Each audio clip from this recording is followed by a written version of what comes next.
Olá pessoal da turma Química 241, tudo bem com vocês? Vamos agora para a nossa segunda aula. Na aula anterior a gente viu os conceitos do movimento harmônico simples, que ele é um movimento oscilatório, que tem a ver com seno e cosseno, vimos tudo isso na aula anterior. Agora a gente vai dar sequência nesse assunto, MHS, do tipo massa-mola horizontal ou massa-mola vertical ou pêndulo simples, são os três tipos de MHS. Vamos que vamos!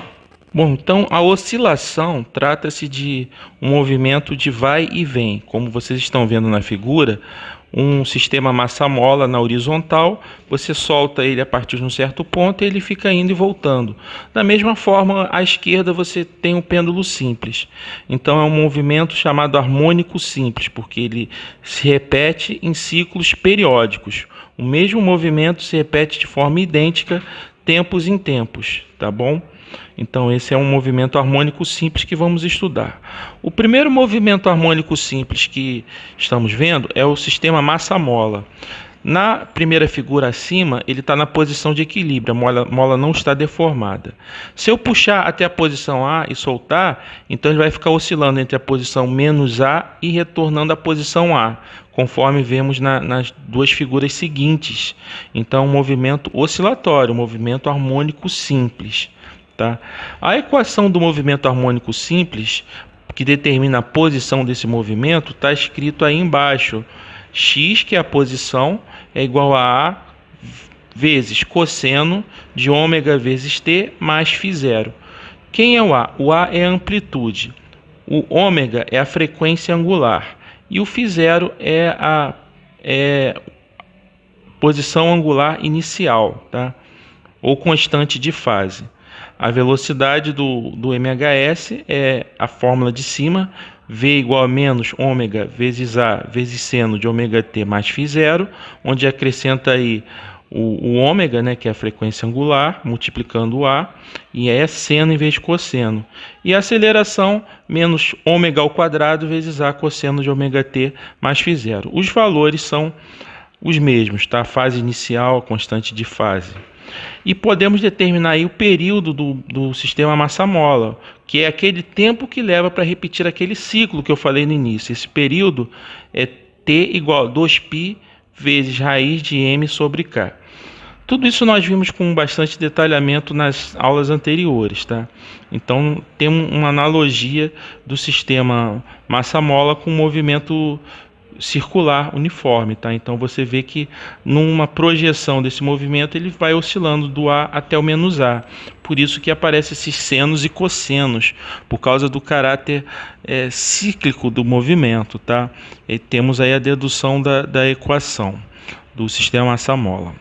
E nós vimos também o chamado pêndulo simples, tá? Aí está mostrando um pêndulo simples. Você solta o pêndulo, o fio é considerado bem fino e de dimensões desprezíveis, massa desprezível, mas um comprimento grande, né? Mas as dimensões desprezíveis no sentido da espessura, tá? Então a massa desprezível ele é solto de uma determinada altura e fica oscilando entre os dois pontos tracejados aí na figura, tá? Então temos o chamado pêndulo simples, toda a massa concentrada na ponta.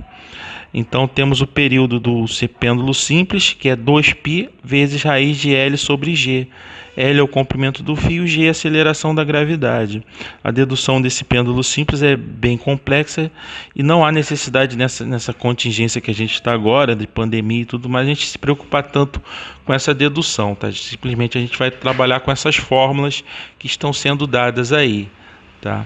E tem a fórmula também da posição angular do pêndulo simples, que é a mesma fórmula do MHS, tá? Só que em vez de ser o x, é o θ, que é a posição angular do pêndulo simples. Então, este é o que nós vimos, né? Gente, eu estou aparecendo de novo aqui para lembrar a vocês que se forem sair de casa, usem máscara. Valeu! Equação do MHS. X de t é a posição em função do tempo, A é a amplitude, ômega a frequência angular, t é tempo e o φ0 é constante de fase ou ângulo de fase, que determina as condições iniciais. Exemplo 1. A posição em função do tempo para um oscilador harmônico do tipo massa-mola é dada pela função abaixo, a sua massa é de 500 gramas. Esboço o gráfico da posição em função do tempo. A é amplitude, frequência angular, ômega, φ0, constante de fase ou ângulo de fase.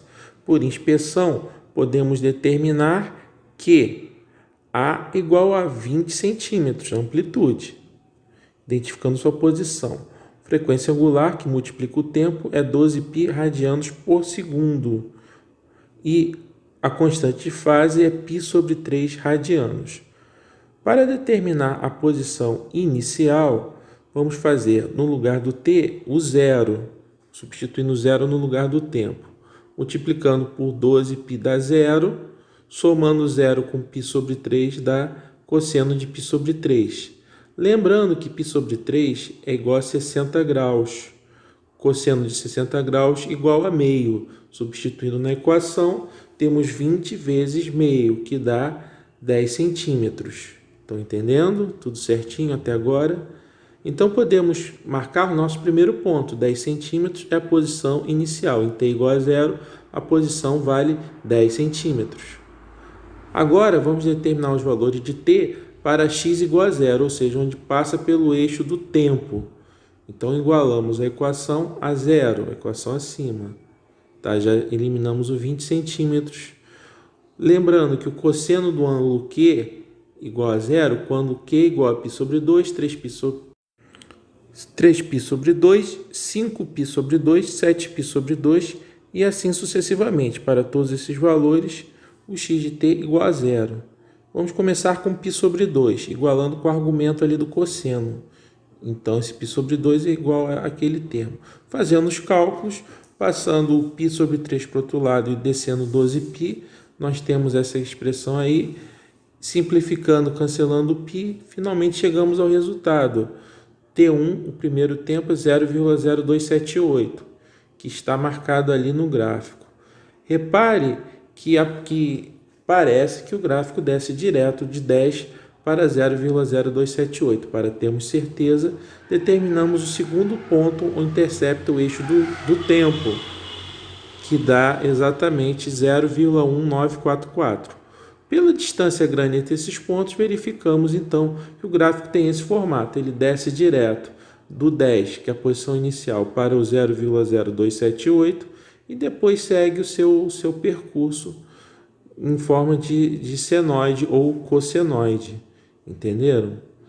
Lembrando que a amplitude é 20 centímetros. Então, ele vai até 20 centímetros positivo e depois até 20 centímetros negativos. A seguir, podemos fazer o cálculo do período, que é o tempo que leva para completar um ciclo. Calculando aí, vemos que dá 0,1667 segundos, tá? Fazendo o cálculo direitinho ali. Então, podemos verificar no gráfico. A distância entre esses dois pontos corresponde a um ciclo completo, como vemos na figura. E essa distância dá 0,1667. Observando aqui de outro ponto, também vemos do 10 até retornar ao ponto 10, a mesma posição, completando um ciclo completo. E, novamente, de outra posição, verificamos o período. Então, a partir dessas informações, pode-se verificar que não é difícil fazer o gráfico. Na próxima aula, vamos fazer o inverso do gráfico, obter a equação. Tchau, tchau, pessoal!